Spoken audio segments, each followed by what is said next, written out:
മുഖ്യമന്ത്രി പിണറായി വിജയന്റെ മകൾ ടി വീണ ഉൾപ്പെട്ട എക്സാലോജിക് കമ്പനി വിവാദത്തിൽ ഇനി നിയമസഭയിലെ പ്രതികരണങ്ങൾ മുഖ്യമന്ത്രി പിണറായി വിജയൻ ഒഴിവാക്കും.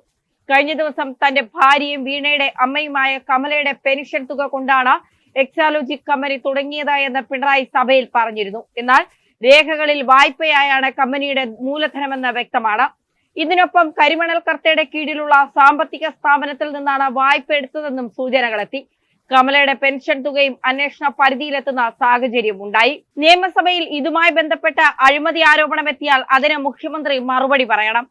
ഇത് കോടതികളിൽ പോലും ചർച്ചയാകും. ഈ സാഹചര്യത്തിലാണ് മുഖ്യമന്ത്രിക്കെതിരെ അഴിമതി ആരോപണം ഉന്നയിക്കുവാനുള്ള കോൺഗ്രസ് അംഗം മാത്യു കുഴൽനാടന്റെ നീക്കം സ്പീക്കർ എം ഷംസീർ തടഞ്ഞത് ചർച്ചയാകുന്നത്.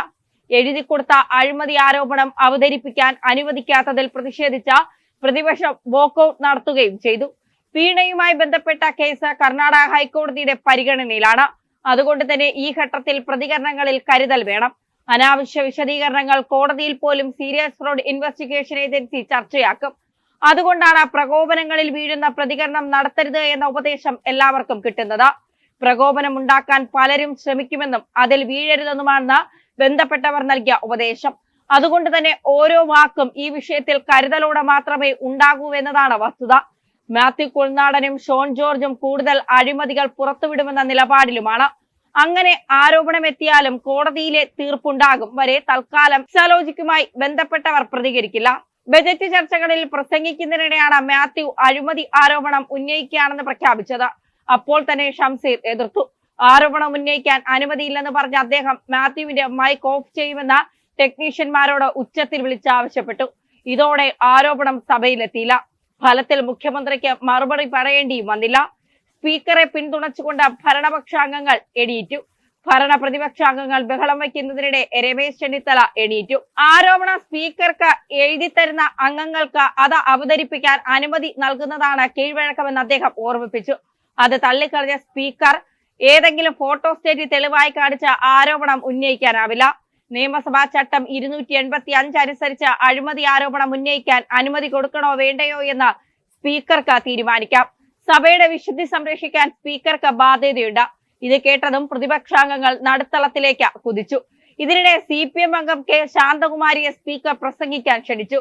പ്രതിപക്ഷാംഗങ്ങൾ സ്പീക്കറുടെ ഇരിപ്പിടത്തിന് താഴെ നിന്ന് മുദ്രാവാക്യം വിളിക്കുമ്പോഴേക്കും ശാന്തകുമാരി പ്രസംഗം തുടർന്നു. അല്പസമയത്തിന് ശേഷം എണീറ്റ PK കുഞ്ഞാലിക്കുട്ടി സ്പീക്കറുടെ ജനാധിപത്യ വിരുദ്ധ നടപടിയിൽ പ്രതിഷേധിച്ച് പ്രതിപക്ഷം വോക്കൌട്ട് നടത്തുകയാണെന്ന് പ്രഖ്യാപിച്ചു. തുടർന്ന് മാത്യു PC വിഷ്ണുനാഥും മാധ്യമപ്രവർത്തകരെ കണ്ടു. അഴിമതി ആരോപണം രേഖാമൂലം ഉന്നയിക്കാനുള്ള അംഗങ്ങളുടെ അവകാശത്തെ ഷംസീർ അട്ടിമറിച്ചെന്ന് വിഷ്ണുനാഥ് കുറ്റപ്പെടുത്തി. പ്രതിപക്ഷ നേതാവ് VD സതീശനെതിരെ 150 കോടി രൂപയുടെ ആരോപണം ഉന്നയിച്ച PV അൻവറിന്റെ കൈവശം ഒരു കടലാസ് പോലും ഉണ്ടായിരുന്നില്ല എന്നും അദ്ദേഹം കൂട്ടിച്ചേർത്തു.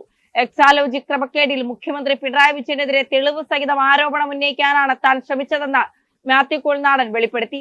ജനാധിപത്യത്തിന് നിരക്കാത്ത നടപടിയാണ് സ്പീക്കറുടെ ഭാഗത്തു നിന്നും ഉണ്ടായത്. മുഖ്യമന്ത്രിക്കെതിരായ രേഖകൾ സഭയുടെ മേശപ്പുറത്ത് വയ്ക്കാൻ താൻ തയ്യാറായിരുന്നു. മുഖ്യമന്ത്രിക്കെതിരെ സഭയിൽ മിണ്ടാൻ പാടില്ലെന്ന അലിഖിത നിയമമാണ് നടപ്പിലാക്കിക്കൊണ്ടിരിക്കുന്നത്. കോൺഗ്രസ് നേതൃത്വവുമായി ആലോചിച്ച ശേഷം മുഖ്യമന്ത്രിക്കും മകൾക്കുമെതിരായ രേഖകളുമായി ജനങ്ങളിലേക്ക് ഇറങ്ങുമെന്നും മാത്യു കുഴൽനാടൻ പറഞ്ഞു. ഈ രേഖകൾ സഭയ്ക്ക് പുറത്ത് ചർച്ചയാക്കാനാണ് കുഴൽനാടന്റെ തീരുമാനം. അഴിമതി ആരോപണം ഉന്നയിക്കാനുണ്ടെന്ന് ഇന്നലെ രാവിലെയാണ് മാത്യു സ്പീക്കറുടെ ഓഫീസിനെ അറിയിച്ചത്. രേഖകൾ മേശപ്പുറത്ത് വയ്ക്കാനുണ്ടെന്നും വ്യക്തമാക്കിയിരുന്നു. നോട്ടീസ് ലഭിച്ചത് സംബന്ധിച്ച് സ്പീക്കറുടെ ഓഫീസിലെ ഉദ്യോഗസ്ഥർ ഷംസീറുമായി സംസാരിച്ചു. തുടർന്ന് തെളിവായി സമർപ്പിക്കുന്ന രേഖകൾ മുൻകൂറായി നൽകണമെന്ന് മാത്യുവിനോട് ചോദിക്കാൻ തീരുമാനിച്ചു. അക്കാര്യം അറിയിച്ചപ്പോൾ തന്നെ തന്റെ കൈവശമുള്ള രേഖകൾ മാത്യു കൊടുത്തയച്ചു. ഫോട്ടോസ്റ്റേറ്റ് പേര് പോരാ, ഒറിജിനൽ തന്നെ തരണമെന്നായിരുന്നു പിന്നീടുള്ള ആവശ്യം. മുഖ്യമന്ത്രിയുടെ ഓഫീസിലെ രേഖകളുടെ ഒറിജിനൽ താൻ എവിടെ നിന്നാണ് കണ്ടതെന്ന് മാത്യു ചോദിച്ചെങ്കിലും സ്പീക്കറുടെ ഓഫീസ് വഴങ്ങിയില്ല. താൻ നൽകിയ ഫോട്ടോസ്റ്റേറ്റ് പകർപ്പ് വ്യാജമാണെങ്കിൽ സ്പീക്കർക്ക് കേസ് എടുക്കാമല്ലോ എന്ന് മാത്യു ചോദിച്ചു. ഒറിജിനൽ കിട്ടാതെ ആരോപണം ഉന്നയിക്കാൻ അനുമതി നൽകാനാവില്ല എന്ന് സ്പീക്കറുടെ ഓഫീസ് വ്യക്തമാക്കി. രേഖ കണ്ട സ്പീക്കറും ഞെട്ടി എന്നാണ് സൂചന.